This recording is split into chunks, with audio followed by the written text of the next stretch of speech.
Olá, graça, paz e alegria. A porção de hoje recomendada para a leitura da Bíblia em um ano no plano sequencial é Ezequiel do capítulo 19 ao capítulo 21.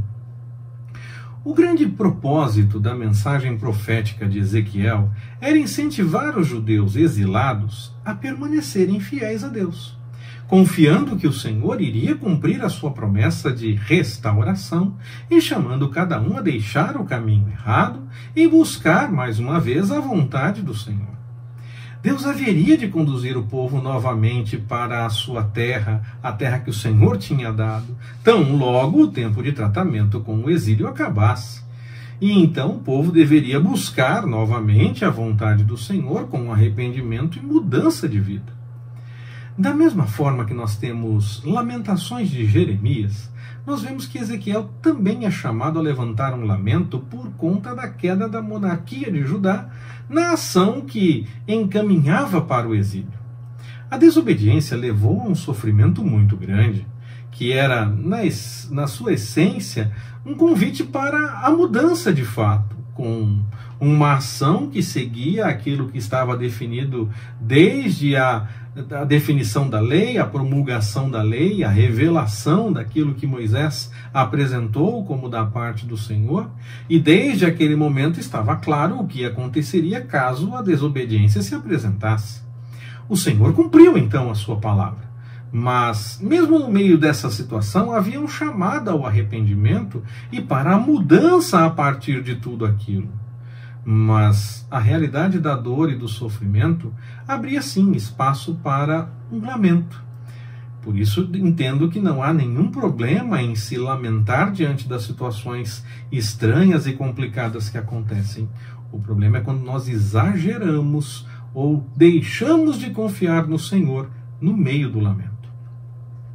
Depois de tanto sofrimento já apresentado, ainda nem tinha acontecido a queda definitiva de Jerusalém, mas já estava havendo muito sofrimento, porque é bem provável que nesse momento o cerco a Jerusalém já estivesse acontecendo, já tinha coisas muito complicadas acontecendo, e aí alguns que estavam no exílio junto com Ezequiel já tinham sido levados na primeira ou na segunda vez que Babilônia tinha ido até Jerusalém, estava lá agora, possivelmente já estava lá agora na terceira vez, e essa vez seria a da queda da cidade. Aqueles que já estavam com Ezequiel no exílio procuram Ezequiel para tentar saber alguma coisa da parte do Senhor. Mas a situação é estranha, porque o Senhor disse que não vai aceitar que ele seja consultado por eles. Então, o que dá para entender no meio disso tudo, pelo menos eu vejo dessa forma, é que não havia ainda conversão e mudança no coração daquelas pessoas. Talvez fosse uma mera tentativa aparente de mostrar que alguma coisa tinha acontecido, que mostravam algum interesse, na esperança de reverter o quadro que se apresentava. Como eu disse, Nabucodonosor ainda não tinha invadido definitivamente Jerusalém. Nesse momento, acreditava-se que mesmo com o cerco, a situação seria revertida, o Senhor mudaria aquele quadro, mesmo os profetas dizendo que naquele momento isso não iria acontecer. Aconteceu em outros momentos, mas naquele não seria assim. Mas aí então eu vejo que o Senhor sondou os corações daquelas pessoas e não aceitou aquela situação de ser consultado por conta do que eles queriam ouvir. Não era tempo de consultar ao Senhor, era tempo de lamento, era tempo de assumir o erro e de mudar. Isso, que era esse o tempo, já tinha sido revelado. Não precisava buscar uma nova revelação da parte do Senhor. O Senhor já tinha dito o que ia acontecer e o que precisava ser feito diante do que ia acontecer. Mas o povo ainda achava que ia ser diferente. Eles acreditavam que poderia ser diferente. Então, eles não consultavam ao Senhor querendo saber o que o Senhor tinha para revelar, pois isso já tinha sido revelado e eles não deram atenção. Eles queriam era que fosse diferente. Então, eles queriam apenas que a situação mudasse. Mas, na verdade, naquele momento, era momento para que eles mudassem. O Senhor mudaria a situação no tempo devido, mas naquele momento era tempo para que eles assumissem os seus erros e mudassem diante do Senhor, buscando a vontade dele. Não era a situação que tinha que mudar, era o povo que tinha que mudar diante do caminho errado que estava trilhando distante da vontade do Senhor. Dessa forma, o Senhor fala mais uma vez sim através de Ezequiel, mas não nessa tentativa de ser consultado, mas mais uma vez deixa claro que o povo deixou de buscar a vontade dele. Mesmo o Senhor sempre cuidando do povo em muitas situações. Era tempo então de lembrar tanto o cuidado do Senhor como a desobediência do povo diante do afastamento da vontade do Senhor, não reconhecendo esse cuidado ou querendo apenas o que lhe interessava e não todo o compromisso com o Senhor.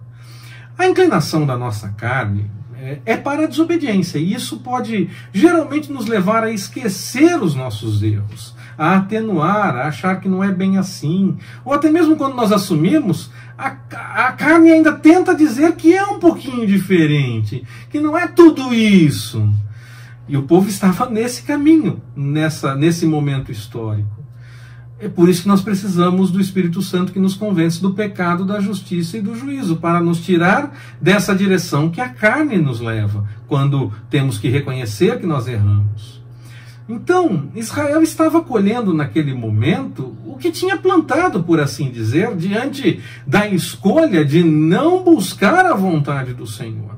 E até muitas vezes se enganar achando que estava buscando, mesmo fazendo tanta coisa errada. A lei dizia o que aconteceria se o povo fosse por esse caminho. Eles foram, e então o Senhor cumpriu aquilo que tinha dito. O resultado era realmente a queda de Jerusalém naquele momento da história. Havia sim a esperança da restauração, mas era necessário deixar o erro e a própria vontade, buscando o desejo do Senhor diante desse quadro da realidade do exílio. E qual é o exemplo que fica para nós, já que nós não estamos sendo levados para o exílio? Não deixemos de reconhecer o que o Senhor tem feito em nossa vida. Todo o seu cuidado, tanto nos momentos mais alegres, que revelam muito mais facilmente aos nossos olhos o cuidado do Senhor, vemos com mais facilidade que o Senhor está agindo nesses momentos que nos agradam mais, mas também ver o cuidado do Senhor mesmo nos momentos mais complicados, pois o Senhor mesmo está conosco nesses momentos também estranhos, em todos os momentos, tanto nos bons como nos momentos estranhos, o Senhor está conosco, está cuidando de nós quando nós estamos buscando a sua vontade, sempre nos mostrando que vale a pena seguir o seu desejo, deixando de lado então o que nós pensamos que possa ser melhor, e deixando de lado a impressão de que tudo só tem que ficar bem. Tem que ficar com o Senhor. Nós temos que ter o Senhor ao nosso lado. Se nós estivermos com fartura ou com dificuldade, se o Senhor estiver conosco e nós estivermos buscando a vontade dele, aí sim as coisas estão bem. É esse o ponto principal. Esse melhor que nós muitas vezes achamos que vamos encontrar a partir do nosso próprio entendimento e da nossa própria vontade, esse melhor virá sempre do Senhor. Que ele nos abençoe. Forte abraço. Até mais, permitindo o Senhor.